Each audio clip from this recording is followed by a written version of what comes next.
Hi everyone, welcome back to our channel. आज हम बात करेंगे आर्टिकल्स के बारे में। इंग्लिश ग्रामर का एक इम्पॉर्टेंट टॉपिक जो हर स्टूडेंट को कंफ्यूज करता है, लेकिन अगर समझ गए तो बहुत ही ज़्यादा सिंपल हैं। सबसे पहले समझते हैं आर्टिकल्स होते क्या हैं। तो आर्टिकल्स वो वर्ड्स होते हैं जो नाउन के पहले लगते हैं ताकि हमें पता चले नाउन जनरल बात कर रहा है या किसी स्पेसिफिक चीज़ की।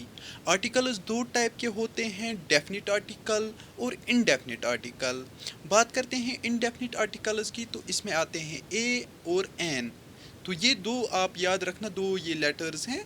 इसमें क्या आता है, इनडेफिनिट का मतलब होता है कोई भी एक, यानी हम किसी जनरल चीज़ की बात कर रहे होते हैं, ना कि किसी पर्टिकुलर चीज़ की। इसके दो रूल्स होते हैं, जैसे कि ए के लिए रूल होता है और एन के लिए रूल होते हैं।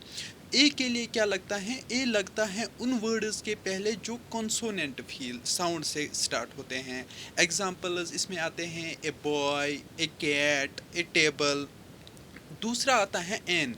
एन लगता है उन वर्ड्स के पहले जो वावल साउंड से स्टार्ट होते हैं, यानी ए ई आई ओ यू। ये जो लेटर्स हैं, अगर इनसे कोई वर्ड स्टार्ट हो जाए तो उससे पहले एन लगेगा, जैसे कि an apple, an elephant, an umbrella. लेकिन यहाँ एक ट्विस्ट भी है, अगर वर्ड वावल से स्टार्ट हो रहा है लेकिन साउंड कॉन्सोनेंट आ रहा है तो ए लगाएंगे। इसमें एग्जांपल आप समझो कि ए यूनिवर्सिटी, लाइक कि इसका तो स्टार्ट हो रहा है यू से, like a E I O you. लेकिन मसला क्या है, यहाँ पर यू एन उनसे स्टार्ट हो रहा है, यहाँ पर U Y O U, Y U. तो वो ए, ये यहाँ पर ए ई आई ओ यू में नहीं आता है, तो ये इसीलिए यहाँ पर हम ए यूनिवर्सिटी लगाते हैं। ऐसे ही ए यूरोपियन कंट्री। आप समझो कि ये कुछ वर्ड्स होते हैं जो कि इसमें लाइक कि ट्विस्ट्स इसमें हैं। और अगर वर्ड कॉन्सोनेंट से शुरू हो रहा है लेकिन साउंड वावल आ रहा है तो एन लगाएंगे। इसमें एग्जांपल आता है an M B A student, sound M E M से स्टार्ट हो रहा है। डेफिनिट आर्टिकल क्या होता है, डेफिनिट आर्टिकल द होता है, टी एच ई। ये इसको हम कहते हैं डेफिनिट आर्टिकल। अब बात करते हैं डेफिनिट आर्टिकल की, तो द यूज़ होता है जब हम किसी स्पेसिफिक या पर्टिकुलर चीज़ की बात कर रहे हो। इसमें कुछ एग्जांपल्स हम देखते हैं, जैसे कि I saw a dog, the dog was very cute. Second time हम पर्टिकुलर डॉग की बात कर रहे हैं, इसीलिए द यूज़ हो रहा है। ऐसे ही the sun rises in the east, यहाँ सन है इसलिए डेफिनिट आर्टिकल आएगा। आप समझ रहे हो, लाइक कि जो द होता है ये हम किसी पर्टिकुलर चीज़ जो कि यूनिक हो, और मतलब कोई ऐसा चीज़ हो जो जनरली नहीं हो, जैसे कि द ताजमहल। आप समझो ताजमहल एक ही है, इसीलिए हम वहाँ पर द लगा रहे हैं। द आईफिल टावर, ऐसे ही आप समझो कि द कहाँ पर हम यूज़ कर रहे हैं। इसके लिए भी रूल होते हैं, जैसे कि द हम यूज़ करते हैं जब कोई चीज़ यूनिक हो, जैसे मैंने आपको बताया ये यूनिक चीज़ों के लिए द हम यूज़ करते हैं, जैसे कि the moon, the sky, the Taj Mahal जो मैंने अभी आपको बताया। और द लगता है जब हम रिवर्स, माउंटेन्स और फेमस बिल्डिंग्स का नाम लिखते हैं, जैसे कि the Ganga, the Himalayas, the red fort. ये ऐसे हैं जो कि यूनिक भी हैं, या फिर आते हैं रिवर्स, माउंटेन्स या कोई फेमस बिल्डिंग में आता है।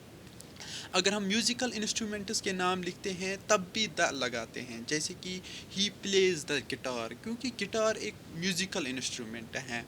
ऐसे ही कुछ इंपॉर्टेंट टिप्स भी इसके साथ हैं, जैसे जो मैं आपको बताऊंगा, जैसे कि कभी प्लूरल्स या और अनकाउंटेबल नाउन्स के साथ ए या एन यूज़ नहीं करते।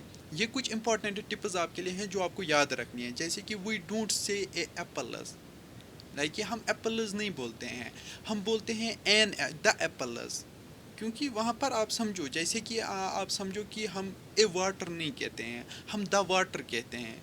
ये क्यों हम के लगा रहे हैं द वहाँ पर, क्योंकि ये स्पेसिफिक वर्ड हैं। स्पेसिफिक जब भी हो, यूनिक जब भी हो, तब हमें द यूज़ करना है। क्विक रिवीजन हम लेते हैं, ए और एन जनरल चीज़ों के लिए हम यूज़ करते हैं, द हम स्पेसिफिक चीज़ों के लिए यूज़ करते हैं। वावल या कंसोनेंट के रूल को साउंड के बेस पर याद रखो, जैसे कि ए ई आई ओ यू। ऐसे ये जो ये लाइक आप फार्मूला समझो, जिस वर्ड्स के सामने ए, जो word A E I O U से स्टार्ट हो वहाँ पर आपको एन लगाना है। लेकिन उसमें कुछ ट्विस्ट्स हैं, जैसे कि मैंने आपको बताया, ये यूनिवर्सिटी, वाई यू, उसको अगर हम ऐसे लिखेंगे यूनिवर्सिटी, वाई यू से हम स्टार्ट करें, Y U N I V I, लेकिन वो यू से, लेकिन जब हम बताते हैं तो वो यू से ये वाई यू से निकलता है ज़बान से, तो इसीलिए वहाँ पर हम एन लगाते हैं। अगर तुम्हें इंग्लिश ग्रामर स्ट्रॉन्ग करनी है तो आर्टिकल्स के रूल्स याद रखना बहुत ज़रूरी है। बस प्रैक्टिस करते रहो और हर सेंटेंस में ध्यान दो कि नाउन जनरल हैं या स्पेसिफिक, वही डिसाइड करेगा कि ए आएगा, एन आएगा या द लगाना है। यही था पूरा कंसेप्ट आर्टिकल्स का, सिंपल और क्लियरली मैंने आपको समझाया ए एन और द के बारे में। आई होप कि वीडियो आपको पसंद आया होगा। ये जो वीडियो लेक्चर और इसके टेस्ट वगैरह ये सारी चीज़ें आपको टेस्ट ये क्रैकिफाई ऐप पे मिल जाएंगे। वहाँ पर आपको जेके एसएसबी या बाकी कॉम्पिटिटिव एग्ज़ाम्स के कोर्सेज भी मिल जाएंगे, जिनकी मदद से आप अपनी एग्ज़ाम प्रिपरेशन को बूस्ट कर सकते हो। मिलते हैं नेक्स्ट वीडियो में, तब तक के लिए बाय।